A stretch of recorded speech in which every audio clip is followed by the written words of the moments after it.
గ్రామ పంచాయతీ ఎన్నికల పోరులో సర్పంచ్ పదవులకు తీవ్ర పోటీ నెలకొంది. పోటీ పడుతున్న వారి సంఖ్య రోజురోజుకు ఎక్కువ అవుతోంది.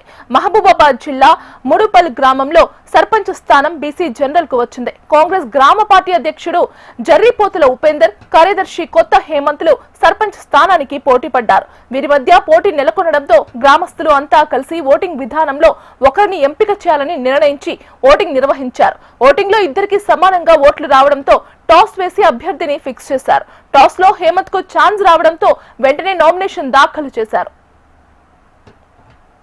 మన ముడుపుగల్లు గ్రామంలో సర్పంచ్ అనే ఇద్దరు, కొత్త హేమంత్, జేరిపోతుల ఉపేందరు ఇద్దరు కలిసి ముఖాముఖిగా నేనంటే నేను అని వాళ్ళు పోటీ పడ్డారు.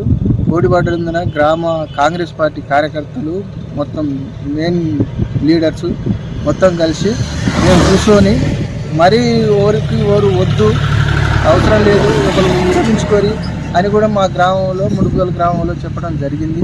జరిగినా కూడా వినలేదు. వినకుంటే దాన్ని మేము ఒక ఓటింగ్ పెట్టడం జరిగింది. ఓటింగ్ పెట్టడం జరగటం వల్ల సేమ్ ఇద్దరికి అంటే 76 అనేది ఓటింగ్ వచ్చింది. సేమ్ వచ్చటం వల్ల దాన్ని ఏం చేసినామంటే టాస్ వేయడం జరిగింది. జరిగితే దాంట్లో కొత్త హేమంత్ అనేది విన్ అయింది. కావున గ్రామ పెద్దలు కూడా దాన్ని ఆమోదించి క్యాండిడేట్ని పెట్టడం జరిగింది.